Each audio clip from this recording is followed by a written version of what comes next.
And then after, help people set up. well, actually, I assisted the physician, so I was like a physician's nurse in that office. Okay.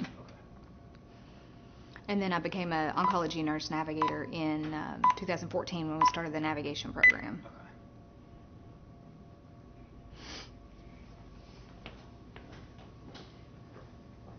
So I'll run through these and then we'll come back. Okay. Oops. Hold on. I just hit that camera.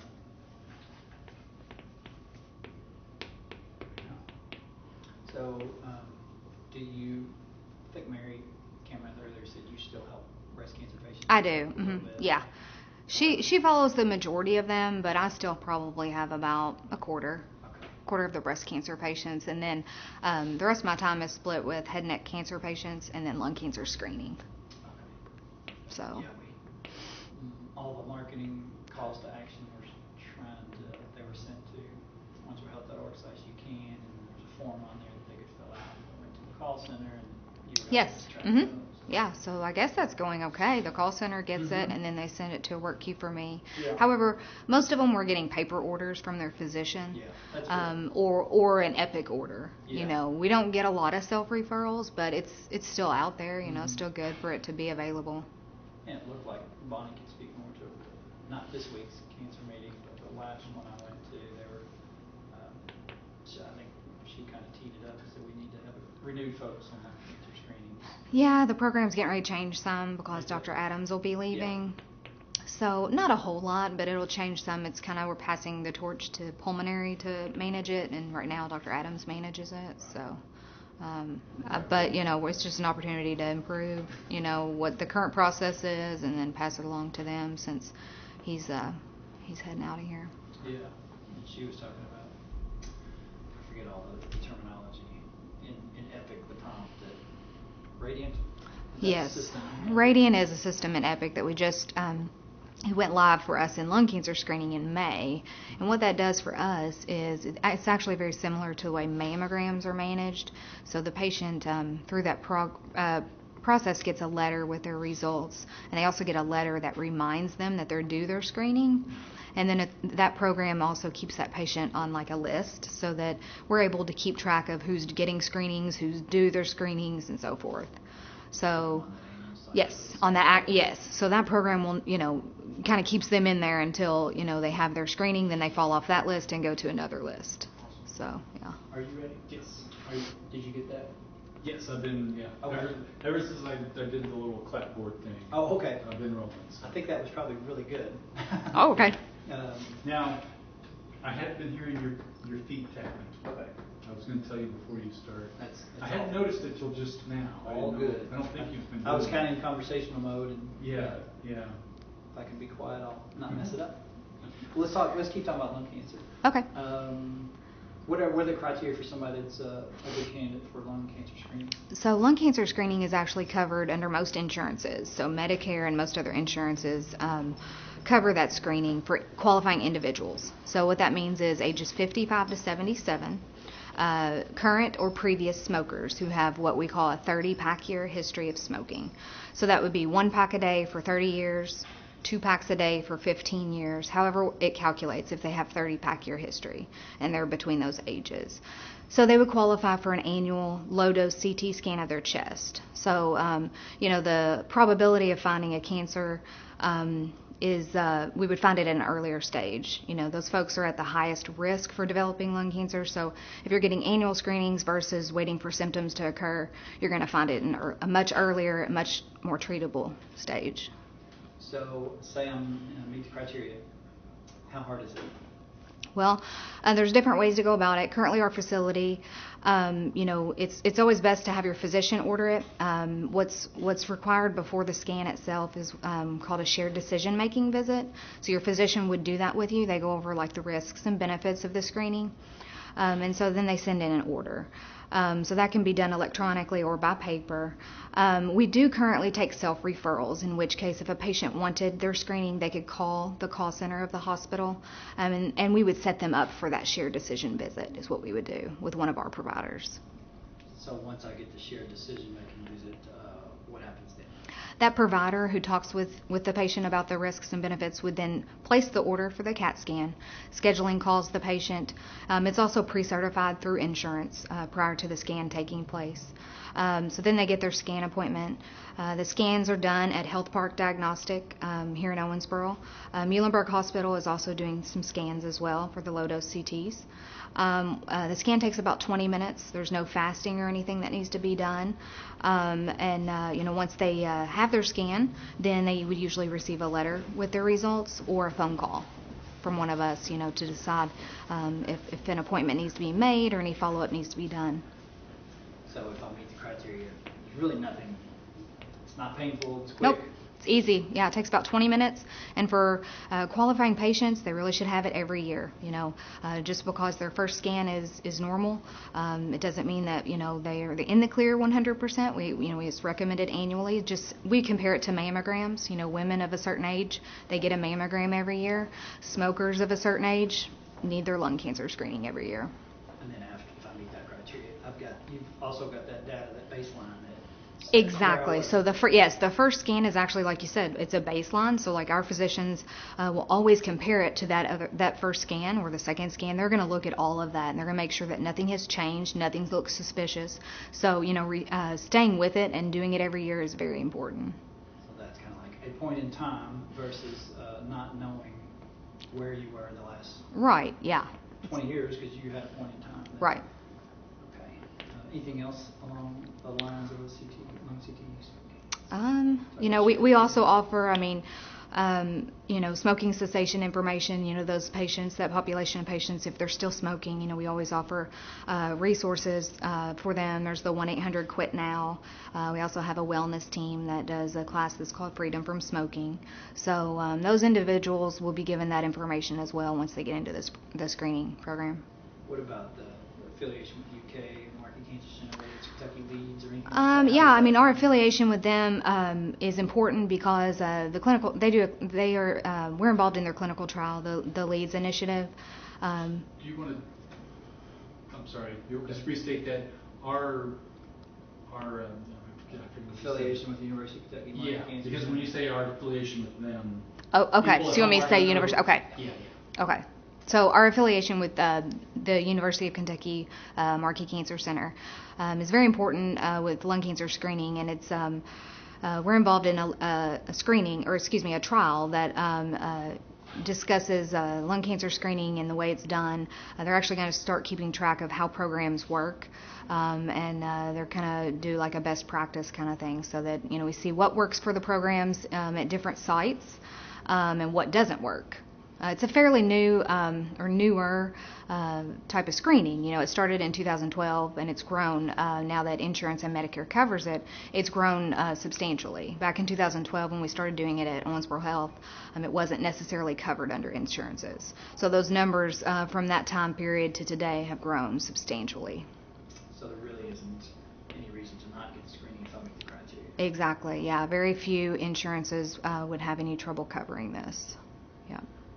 And if there were a patient that their insurance did not cover it for some reason, or they had trouble paying it, we have financial counselors that can get involved and see if that patient is available for any assistance.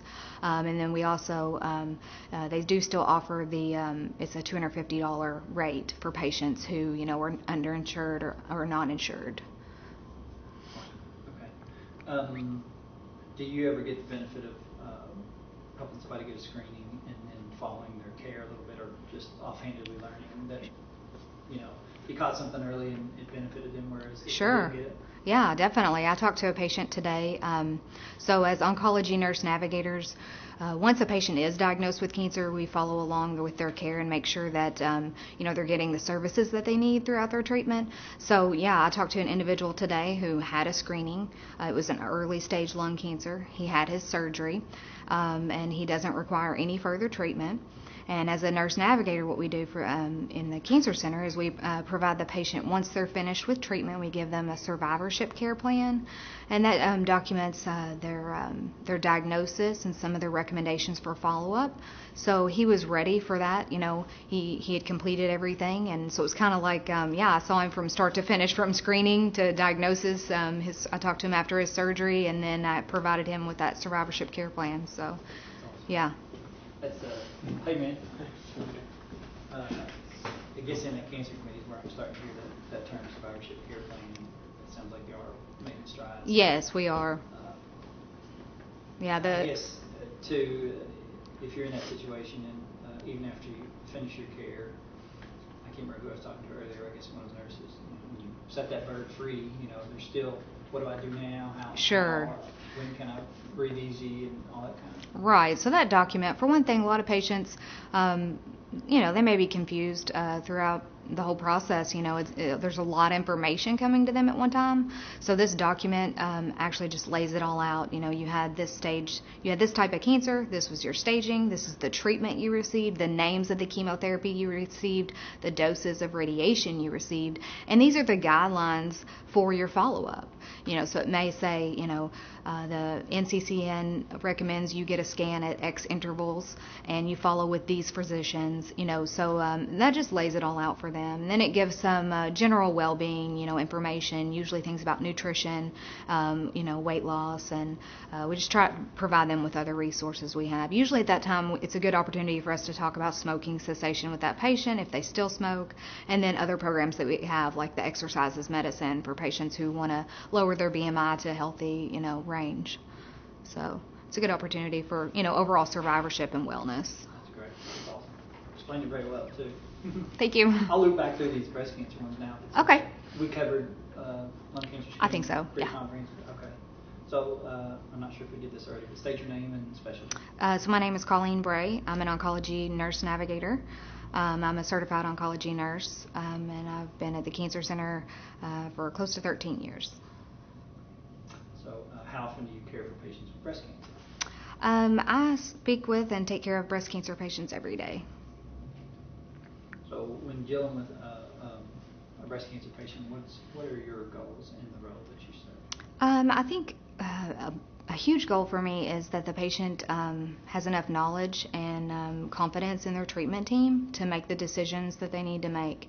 And my goal is also to make sure that they get all the services that we have available. Our facility, has a lot of services that, sometimes patients they're not aware of. They may need these things. So that's one of my jobs, is to make sure to identify that need and then, place that patient with that, person in our facility or our organization that can help them with that.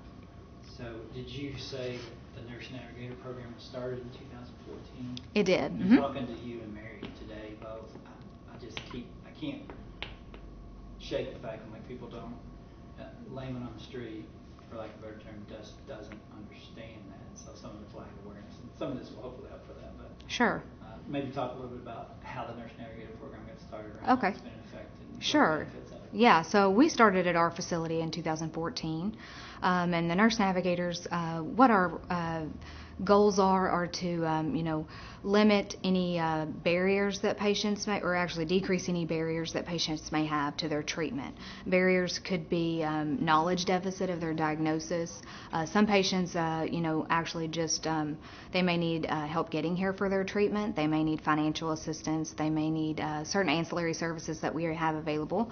Some patients just don't understand their diagnosis, so we go over that and we explain the importance of keeping their appointments.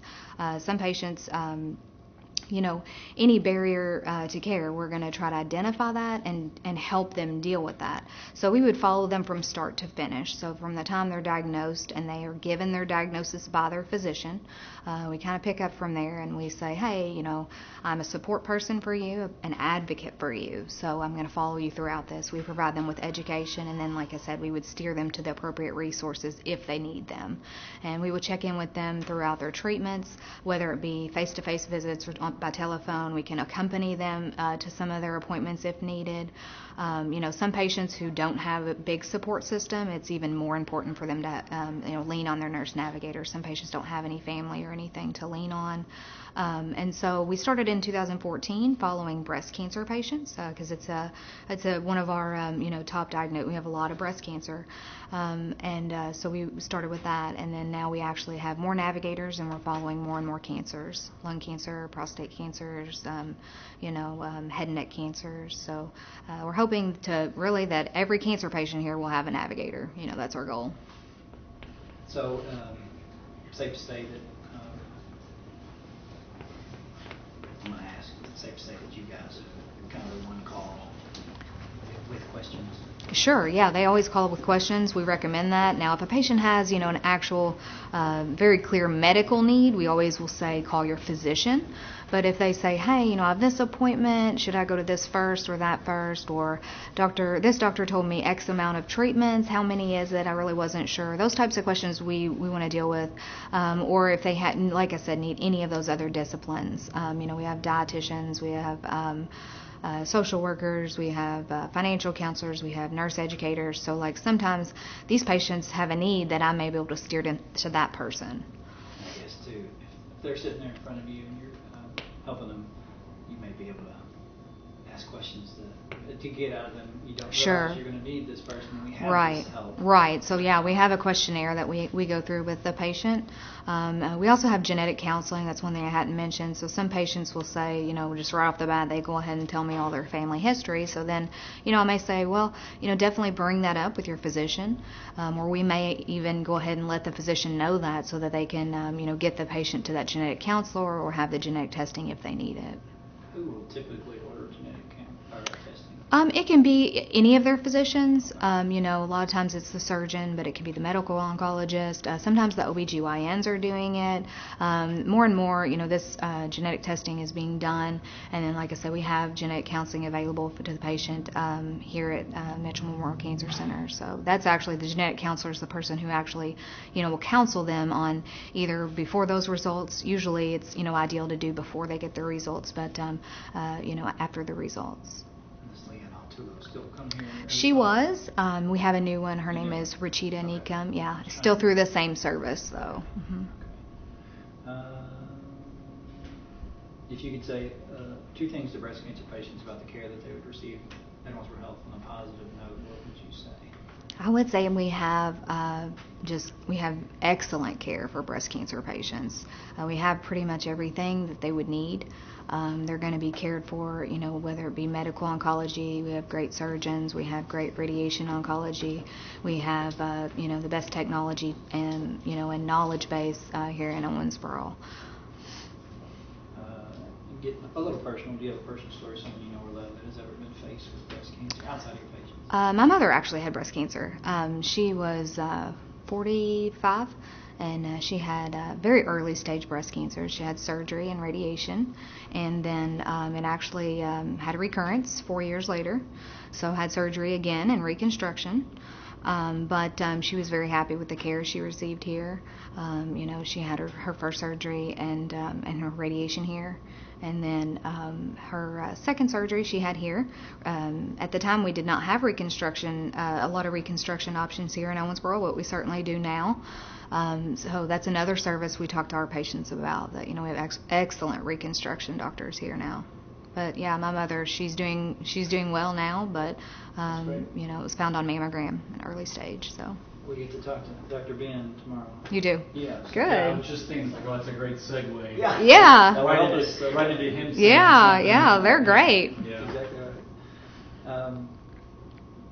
So what's your personal philosophy in caring for breast cancer patients? I think, these patients have a lot of anxiety. They've just been given big news, and it's very scary.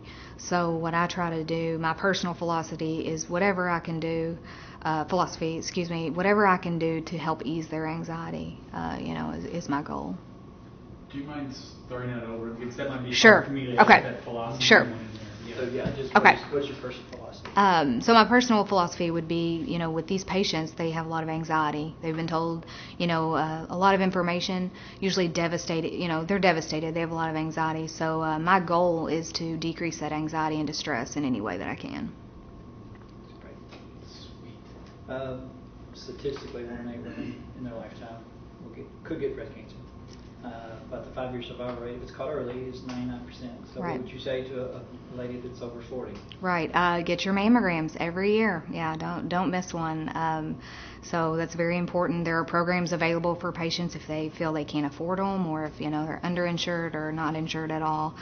Contact the cancer center. We have social workers that can help arrange that program.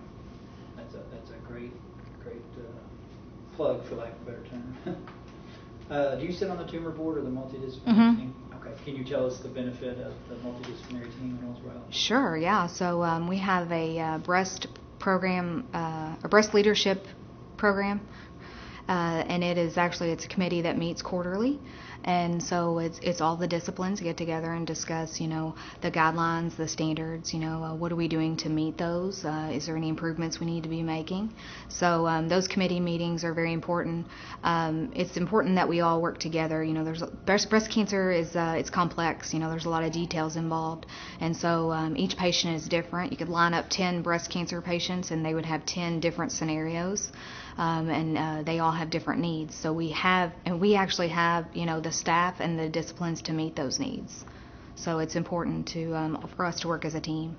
I think that's one of the, I think after the last cancer committee meeting, that's one of the things I was suggesting to Bonnie. I said, I don't think the layperson hears that enough.